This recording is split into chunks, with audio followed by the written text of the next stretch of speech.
Hi, welcome to Stories with me, Shonna. We finished the last chapter, chapter 22 of David A. Robertson's The Barren Grounds, with some sad events.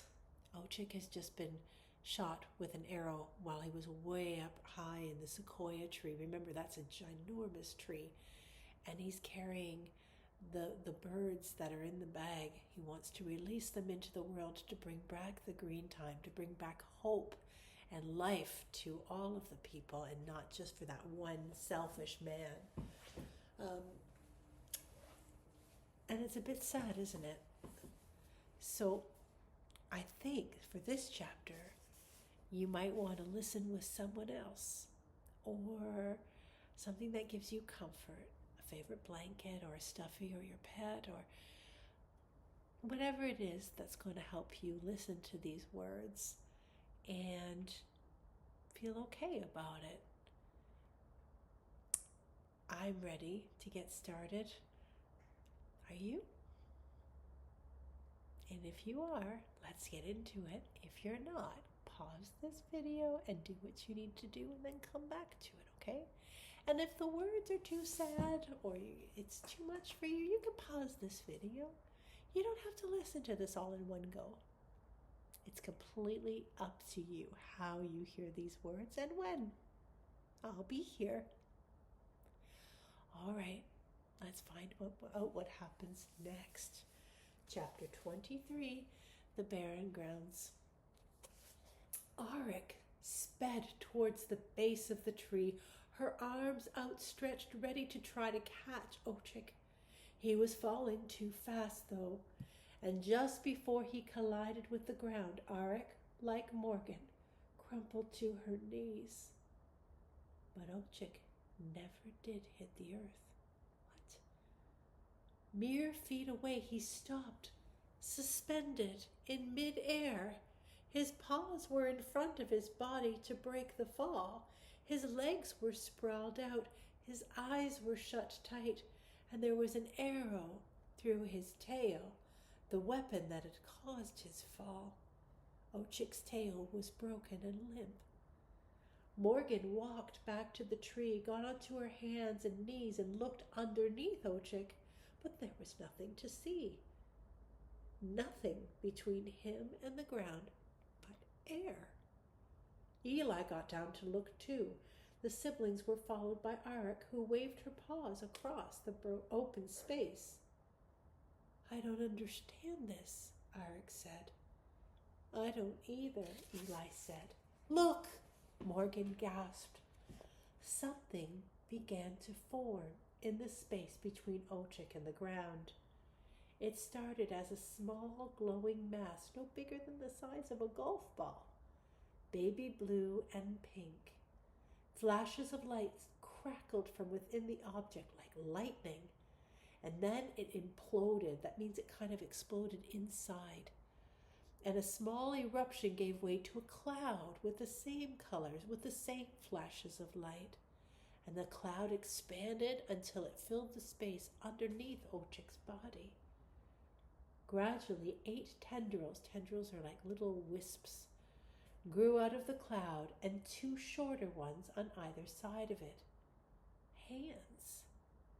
The tendrils curled up protectively, cupping Ochik within their grasp, and then lifted him up, away from the ground and towards the sky, up, higher and higher, alongside the sequoia and above it, higher and higher, closer and closer to the sky. Everyone on the summit watched in awe, startled by the beauty. Even the man didn't move. The farther away Ochik got from the land, the closer to the sky, the brighter the stars burned as though to welcome him. For the first time, Morgan remembered more of her home than just the word her mother had said. More than just the room they'd been in. More than just a pull. She remembered the quiet of it and how the quiet brought calm. How even as a toddler, Standing on the steps in front of her house, the calm gave her time to notice the little things.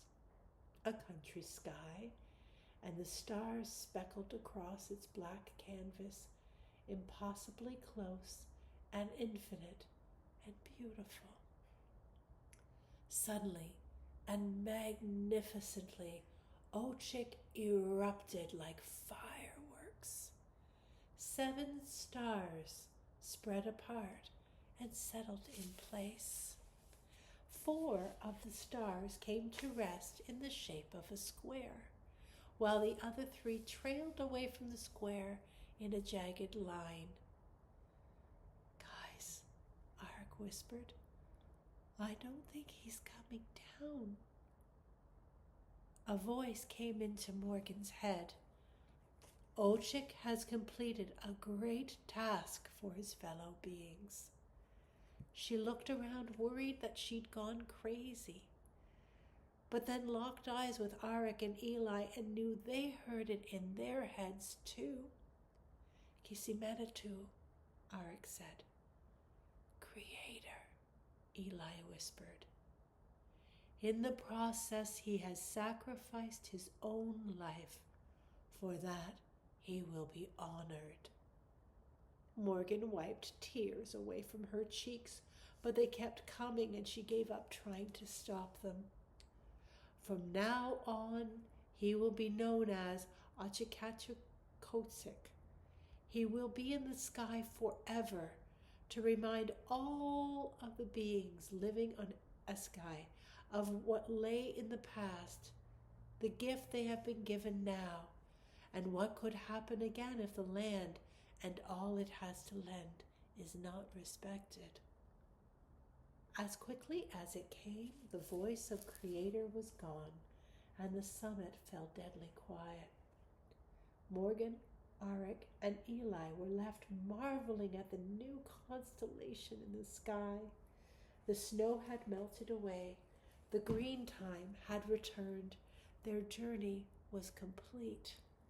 They didn't notice, but they were all holding hands as they stood in line like paper dolls. "The land is mine," the man's ugly, booming voice broke into the silence. Morgan turned towards him. She felt hot all through her body. Her heart was pounding, thump, thump, thump. "Yours? You lost. Nothing is yours. The land belongs to nobody. You suck." "You watch your mouth, kid," the man shouted. "Hey!" Eli stepped in front of Morgan. "Don't talk to my sister like that." The man wasn't intimidated by Eli, despite the boy's best efforts. He moved closer towards the siblings, and Morgan got a good look at him for the first time. He had ragged blue overalls that looked like work pants of some kind, and over those he wore a leather vest that looked as clumsily made as the rack outside his cabin. A quiver full of arrows was strapped to his back. He had blue eyes that looked tired and empty, a scraggly, dirty blonde beard with flecks of gray, and his head was bald, as she'd noticed earlier in the cabin. He was just an ordinary, middle-aged white man. "You took everything from me," and the man raised his bow and reached behind his back to find another arrow.